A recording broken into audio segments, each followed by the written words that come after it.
Salut, c'est Greg, bienvenue dans ce 4e épisode où je vous présente un petit road trip à l'arrache. Alors à l'arrache, je sais plus ou moins, on en reparle à la fin de cette vidéo où on va débriefer sur ce style de voyage, sur les différents styles de voyage et sur ce que moi j'en ai pensé. Mais pour le moment, je vous laisse avec cette 4e phase qui s'appelle rentrée, où je vais essayer, malgré la météo et malgré le fait que ce soit le retour et que le soufflet retombe, de chercher de quoi prendre encore le maximum de plaisir pour rentrer à la maison.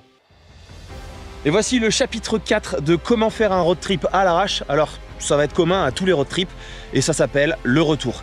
Évidemment, il y a un moment dans votre road trip, soit c'est le point le plus loin de votre road trip, soit c'est un point un petit peu important, emblématique de votre road trip que vous vouliez absolument voir.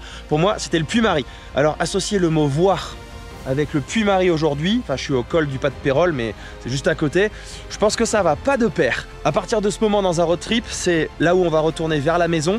Alors au début on va essayer de profiter encore, on va essayer d'améliorer son itinéraire pour trouver des petites routes sympas, parce que c'est un peu le soufflet qui retombe, hein, ce genre de moment, le retour moralement on se dit ah, ça y est c'est fini, c'était derrière. Donc il faut essayer de garder des petites surprises, des petites pépites pour la fin, pour pouvoir garder quand même un gros plaisir dans le chemin du retour. Mais fatalement, une fois qu'on va se rapprocher clairement de la maison, dans peut-être une centaine de kilomètres autour, bah on va reconnaître les routes, on n'aura plus besoin du GPS et à partir de ce moment-là, bah c'est terminé.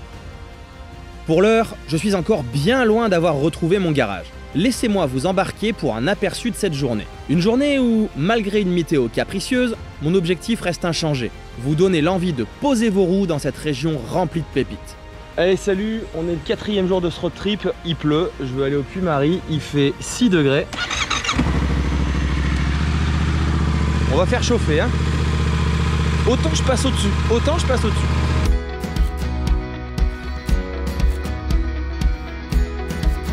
J'entame une petite route sinueuse et charmante, bien que détrempée, qui serpente à travers les reliefs me séparant du Puy-Mary. Pourtant, ce dernier reste obstinément dissimulé à mes yeux. Après 3 journées de road trip empreintes de magie, celle-ci donne malheureusement l'impression d'un soufflet qui retombe.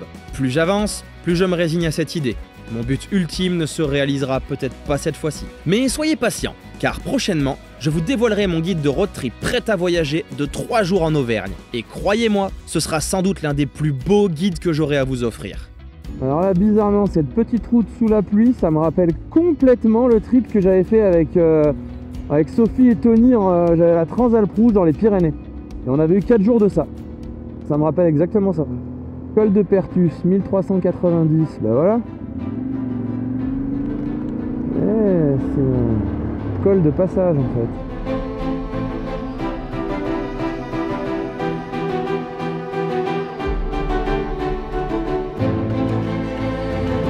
Du coup là je suppose que j'arrive aussi pareil entre une petite rue dans un petit village, voilà exactement. Alors Puy-Mary, Pas de Pérol, bah, c'est là où on va. Donc s'il y aura du Pérol. Hop hop hop hop hop. Je peux vous promettre que la prochaine fois que je parcourrai cette route, en ce lieu précis, le spectacle sera tout simplement époustouflant, et ça, jusqu'au sommet. Mais aujourd'hui, chaque kilomètre parcouru épaissit un peu plus le voile du mystère. À l'heure où je monte cet épisode, je suis maintenant capable de mesurer pleinement ce que j'ai manqué. Ici se cache l'un des plus somptueux décors qu'il m'ait été donné d'admirer en 2024.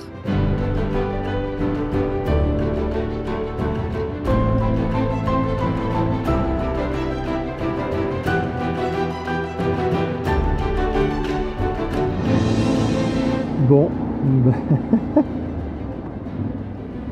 nous y sommes. 1589 mètres. Et ben voilà. Bon, vous connaissez l'histoire du mec qui a voulu voir le Puy-Mary? Voilà, je suis au col du Pas de Pérol, donc apparemment je suis très près du Puy-Mary. C'est bon, niveau vue, je pense que j'ai vu, hein, voilà, super. On peut pas fuir la pluie pendant 4 jours alors qu'elle menace et pas se la prendre un moment. Alors là, c'est même pas de la pluie, c'est de la bruine. Alors c'est pas pour autant qu'on n'est pas trempé, mais c'est une espèce de bruine désagréable qui en plus la route est glissante, enfin je vais faire super gaffe. Mais bah écoute, je pense que je vais peut-être prendre un petit café ici, faire une micro-pause et puis c'est parti, je prends le chemin du retour, hein. Le Pas de Pérol, fermé pour plusieurs mois à mon passage, me contraint à rebrousser chemin et à redescendre par la même voie.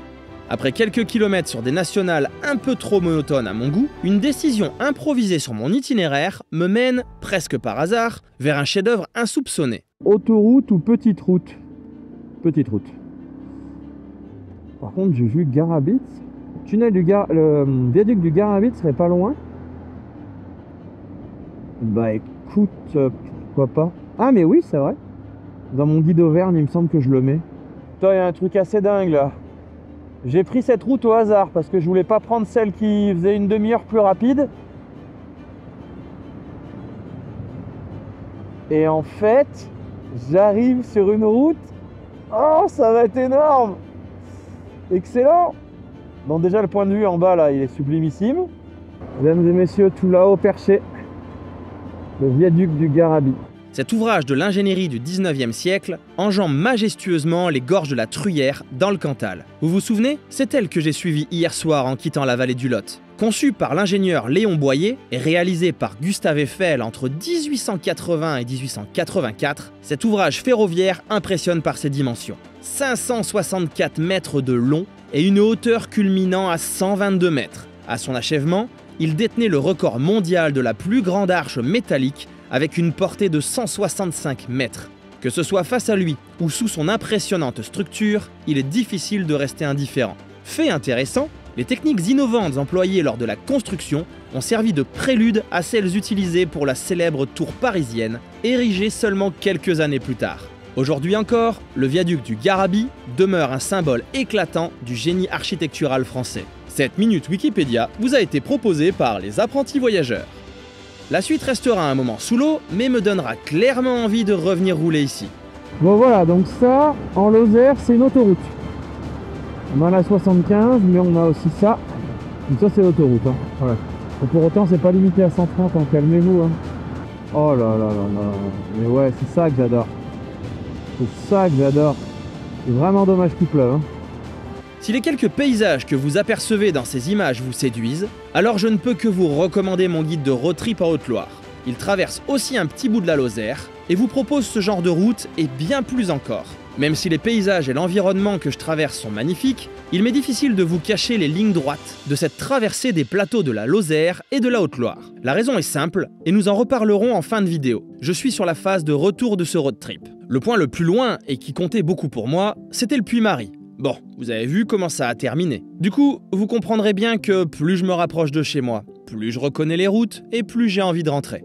Car je sais que c'est la fin de cette bouffée d'air.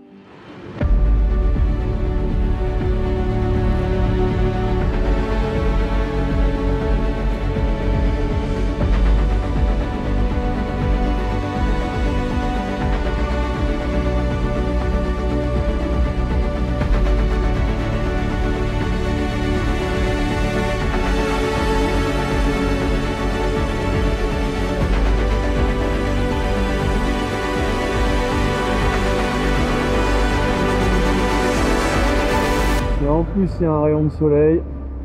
Nous voilà téléportés au Canada. T'es sûr que c'est le plus rapide de Google?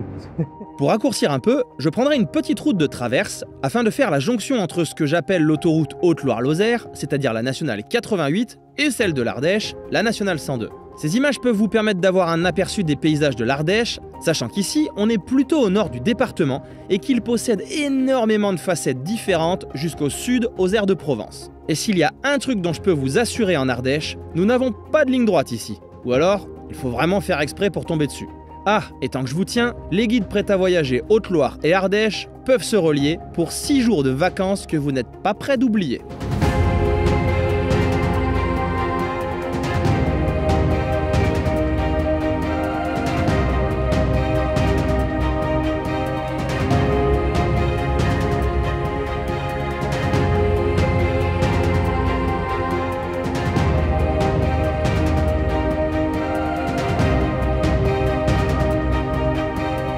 Bon, la pluie vient de marquer un point pendant une bonne heure et demie, 2 heures, puisqu'elle m'a rattrapé.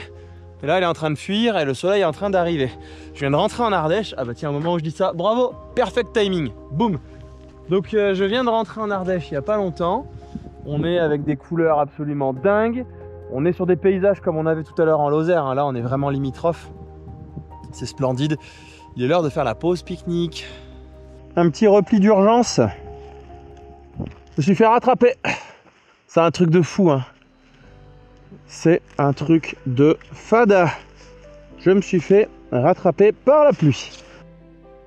Allez, on va se faire un petit retour sur ce thème du road trip à l'arrache. Je vais préciser quelque chose en premier lieu. Il n'est pas du tout question que ce que je vous dise fasse office de référence. C'est-à-dire que je ne vais pas vous expliquer comment voyager. On se rappelle bien, je veux me mettre moi dans la peau de Monsieur Tout le Monde, puisque c'est ce que je suis, hein, Monsieur Tout le Monde. Et la chaîne s'appelle Les Apprentis Voyageurs. Donc bien évidemment, il n'est pas dans mon intention d'aller donner des conseils à des gens qui maîtrisent et qui font déjà des road trips à l'arrache et même très à l'arrache depuis un moment. D'ailleurs, petite précision supplémentaire, dans à l'arrache, on y met chacun ce qu'on veut, c'est hyper personnel. Et troisième et dernière précision, c'est tout simplement que faire un road trip, c'est personnel à chacun sa méthode. Donc ce que je vais venir vous dire ici, c'est pas une méthode que je vais imposer ou qu'il faut faire ou qui est la meilleure. Moi, je vais simplement vous faire un retour. D'ailleurs, il y en a beaucoup qui s'en fichent royalement. Si je fais ça, c'est tout simplement pour ceux qui démarrent à faire des road trips ou qui veulent essayer de changer leur façon de faire pour trouver un peu plus d'excitation et voir si ça va leur convenir ou pas. Voilà, je préfère poser ce cadre, ça évitera à certains d'aller s'enflammer comme à l'habitude dans la section commentaires sous la vidéo. Alors j'ai pu voir dans les premiers épisodes qu'il y avait pas mal de commentaires, ça c'est super intéressant, et il y avait beaucoup d'entre vous qui sont fans du road trip à l'arrache. Mais j'ai pu noter aussi qu'il y avait différentes échelles de à l'arrache, et il y a un paramètre qui revient pratiquement tout le temps, j'ai envie de dire, c'est la nuit, ne pas savoir où on dort. Et ça, on va y revenir. Si vous vous rappelez ici, quand on avait fait une interview autour du tonneau, la première que j'ai fait quand j'étais blessé, c'était avec John l'Adventuriste, qui a sa chaîne YouTube également, et qui m'a dit, écoute, moi, toute l'année, je sais où je dors. Donc quand je pars en vacances, je veux pas savoir où je dors. Et j'avoue que ça avait été quelque chose que j'avais retenu, et ce paramètre de la nuit est souvent revenu, donc on en reparlera. En ce qui me concerne, vous avez pu le comprendre au travers de ces épisodes, je suis pas forcément le plus grand fan d'un road trip à l'arrache, donc il y a une précision très importante à faire. Je pense que tout dépend de ce qu'on attend du road trip ou du voyage ou des vacances qu'on s'apprête à passer. Si on n'a pas d'attente, ou si on a des attentes simples, ou juste des attentes d'évasion, d'aventure, alors là, je pense qu'à l'arrache, c'est exactement ce qu'il faut. Mais si on a des attentes beaucoup plus précises, et ce qui est très souvent mon cas, si on se dit tiens, je vais aller faire telle région. Alors je vais éviter de prendre un grand classique à côté de chez moi, puisque je pourrais pas me mettre dans cette peau-là, mais je vais prendre une région que je connais pas du tout, ou pas encore, admettons, tiens, la Bretagne. La Bretagne, c'est à 1000 km de chez moi.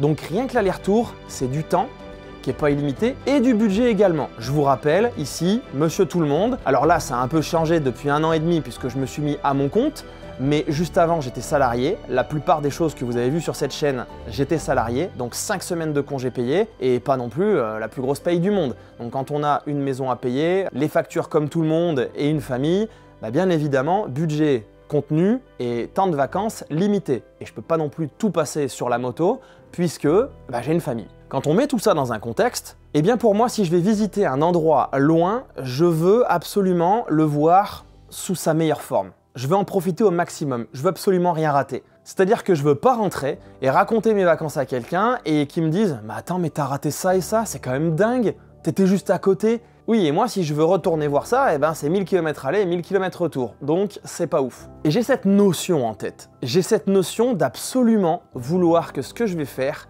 va être le mieux possible. Pourquoi? Tout simplement pour profiter au maximum. J'ai besoin, mais ça c'est hyper personnel, de savoir que je vais pas rater quelque chose d'important. Alors on pourrait dire on s'en fout, tu te prends la tête, une fois de plus, chacun sa notion. Moi, si je vais là-bas, si je voyage, c'est pour prendre du plaisir.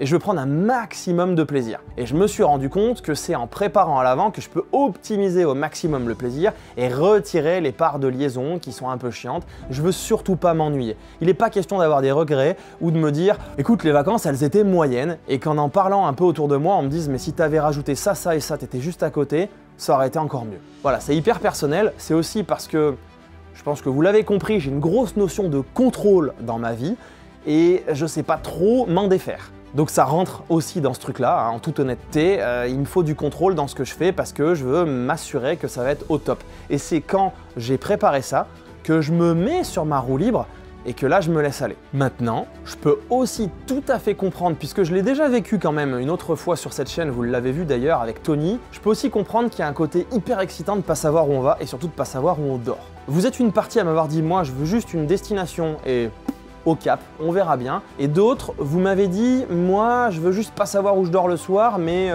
en gros mon itinéraire il est plus ou moins tracé, c'est juste que je m'arrêterai au feeling. Donc il y a vraiment, on sent hein, qu'il y a une échelle, il y a des curseurs à poser sur cette notion de à l'arrache. Par contre, si un jour je me fais un trip en me disant, là il est vraiment à l'arrache, c'est même pas fuir la pluie, c'est même pas, j'ai pas de limite de temps, parce que cette limite de temps je trouve qu'elle revient beaucoup, je pourrais envisager de faire du vrai et pur à l'arrache, mais à une condition, qui pour moi fait qu'on rentre vraiment dedans, c'est d'avoir de quoi camper à tout moment. Parce que ne pas savoir où on va atterrir le soir, moi ça peut me gonfler. En fait, c'est pas que ça me fait peur, parce qu'on sait très bien, alors notion importante, on sait très bien qu'on trouvera toujours où dormir. Seulement, trouver où dormir après 2 heures de stress entre 21 et 23 heures pour finalement trouver un mec qui veut bien m'ouvrir l'hôtel parce qu'il a une chambre, ça m'intéresse pas du tout. Mais alors, vraiment pas du tout. Et ça, certains vont dire, ah mais ça fait partie de l'aventure. Non, moi ça me gonfle en fait. C'est pas que ça me fait peur.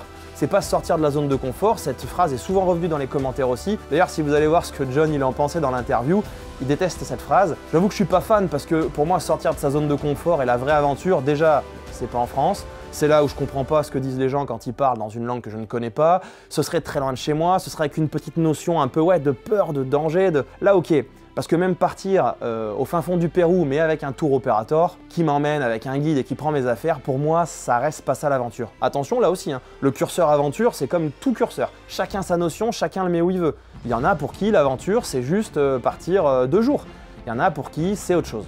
Donc c'est pas une histoire de sortir de la zone de confort ou voilà, c'est juste ou d'avoir peur, c'est juste que ça me gonfle de perdre ce temps, de tourner en rond, alors que quelques mois avant à la maison, j'aurais pu préparer ça, me le foutre sur un papier, c'était réglé, il n'y avait plus rien à faire. Mais si j'ai ma tente, là ça change tout. Donc attention, là on commence à restreindre le public, on ne parle que de gens qui sont équipés, qui peuvent et qui veulent, pour des raisons de santé, de confort, de peu importe, c'est personnel une fois de plus, qui peuvent et qui veulent donc faire du camping. Et là, on va avoir 2 catégories. Déjà, il ne faut pas être hors saison. Il ne faut pas que les campings soient fermés, parce que sinon, là, ça va être compliqué. C'est ce que j'ai vécu là sur des trips que j'ai fait fin octobre, début novembre, où déjà, à partir de début octobre, tout commençait à être fermé niveau camping. Et là, c'est bon, c'est pareil, aller faire 20 bornes, 50 bornes de plus, te sortir de ce que tu voulais voir, parce que tu te rapproches d'un endroit où tu es sûr de trouver un camping ouvert, sachant qu'il y a une partie de la saison où ce sera quand même pas possible, ça me gonfle. Mais ceux qui sont concernés, je pense qu'il faut aussi accepter de pouvoir faire et de savoir faire du bivouac. Comme on l'a dit dans une autre vidéo sur le budget de combien coûte un road trip en général, le bivouac, on va être honnête, c'est assez particulier. Bien souvent, on va se mettre dans un endroit tranquille où on va pas nous virer, on va pas nous gonfler, on va pas nous voir. Donc ça veut dire souvent petit chemin, donc ça veut dire savoir faire peut-être un peu de off-road. En basse saison, si c'est boueux, ça change la donne. Donc là, une fois de plus, on restreint encore un peu plus le public. Ça dépend des bécanes, ça dépend de ce qu'on aime, de ce qu'on est capable de faire. Et une fois de plus, bah si de 16h30 ou 17h30 comme j'ai vu pour certains de vos commentaires, c'est au lieu de kiffer sur la route avec la petite lumière de fin de journée qu'on adore et qui est super agréable à rouler, et bah si ce temps-là il faut le passer à ah non pas là, ah non pas là, ah non pas là, en fait c'est pas que ça me fait peur ou quoi, c'est que ça me gonfle, mais complètement. Maintenant, autre notion, si je suis en off-road, par exemple je suis en train de me dérouler le TET, sur lequel en plus des fois il y a des petits pins avec marqué là tu peux bivouaquer, tu te feras pas sortir, t'es pas dans un parc naturel et compagnie. Bon bah quand tu passes à côté, tu regardes l'heure, tu dis bah vas-y on se pose là, hop là c'est de l'impro, tu savais pas que tu dormirais là et ça va très bien. Voilà, ça c'est moi ce que je ressens sur partir à l'arrache et donc le truc principal, vous avez compris, c'est ça me gonfle de m'embêter et surtout, quand j'ai des attentes, j'ai envie d'avoir le maximum de kiff et quand il y a des zones clairement où si tu es en off-road ou que tu es dans des paysages magnifiques, tu sais que tu es sur l'autoroute du kiff. Franchement, quand tu t'enquilles des fois 200 bornes de TET dans des endroits magnifiques, que ce soit en France ou ailleurs, tu sais qu'il y aura 0 déchet. Ou si on t'a filé une trace, ou si voilà, tu sais que dans ce cas-là, tu auras 0 déchet.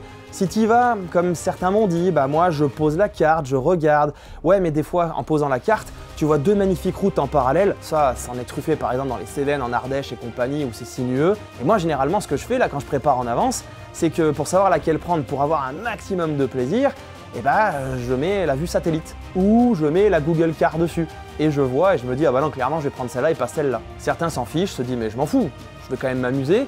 Moi j'ai toujours cette notion de m'amuser au maximum. Voilà, ça c'est donc un peu mon ressenti sur le road trip à l'arrache.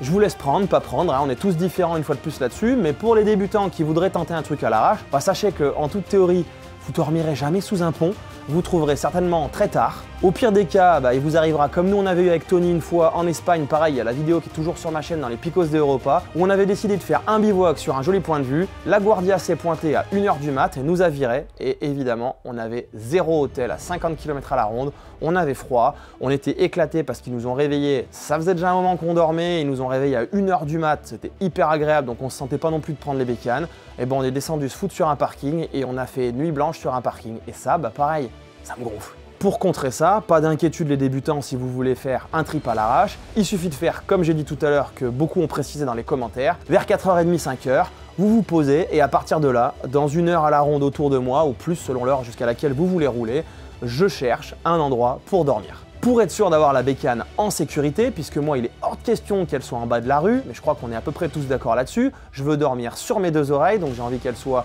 au moins dans une cour fermée, à la limite même si elle est sous la pluie, ça je m'en moque. Vous le savez, les relais motards que j'essaye de mettre en avant cette année, puisqu'ils ont été repris il y a 2 ans, permettent d'avoir la certitude que la bécane va dormir en sécurité, puisque ça fait partie de leur charte. Seul problème, c'est qu'il y a des endroits de France où il n'y en a pas. Mais maintenant, pour renverser toute la donne, on va par exemple avec Tony, là, début janvier, aller faire un trip. On a réservé du 6, on a réservé la semaine. Enfin, quand je dis on a réservé, on n'a rien réservé, mais on a bloqué un timing, on a réservé un créneau pour nous perso, pour aller faire un trip où le thème, c'est d'essayer d'aller filmer des paysages d'altitude enneigés et de faire un trip hivernal pour voir surtout si on peut encore rouler en hiver. Parce que vous savez qu'il y en a beaucoup qui posent la moto, et on avait envie d'un peu de faire ça, de faire un truc qui change de d'habitude et d'aller vraiment chercher la neige, mais sur un long trip. Et là, pour le coup, comme j'ai pas d'attente particulière à part aller me mettre quelque part dans les Alpes et les traverser au maximum avec le temps que j'ai, puisqu'on a quand même 5 à 7 jours, ce qui est relativement large, j'ai donc pas d'attente particulière et je vais pas me mettre à réserver quoi que ce soit ou avoir un itinéraire, on va faire complètement à l'impro pour de bon. Mais ça c'est un cas rare. La plupart du temps, comme je vous l'ai dit, ce que je veux c'est d'aller découvrir telle région.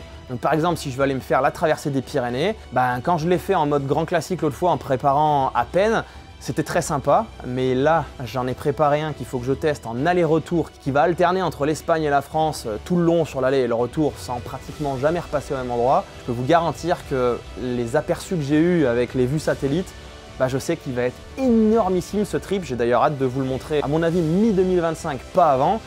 Mais vous voyez, ça a nécessité une préparation. Et par rapport à la fois où je n'étais pas allé à l'arrache, mais où j'avais un peu préparé, je sais que ça va être 50 fois mieux. Et quand on sait qu'on a passé 90% de son temps à avoir mais vraiment des paysages de rêve, des routes idéales à moto, je pense que ça fait pas le même effet quand on rentre et qu'on voulait couper et qu'on voulait se sortir du quotidien, du boulot, des problèmes de la vie, etc. Et de tout ce qui peut faire qu'on a vraiment envie d'aller s'aérer l'esprit et d'aller profiter avec la bécane. Pour ceux qui n'avaient pas donné leur avis, n'hésitez pas, ça permet d'échanger. J'ai vu quelques échanges sympas dans les commentaires, donc ça permet d'apporter chacun son astuce, sa façon de faire, ça peut en éclairer d'autres, ça peut en convaincre d'autres de partir avec telle méthode ou telle méthode. Et pour la prochaine série sur ma chaîne, je vais vous donner rendez-vous dans quelques semaines en plein cœur des Vosges pour aller faire 3 jours de road trip là-bas.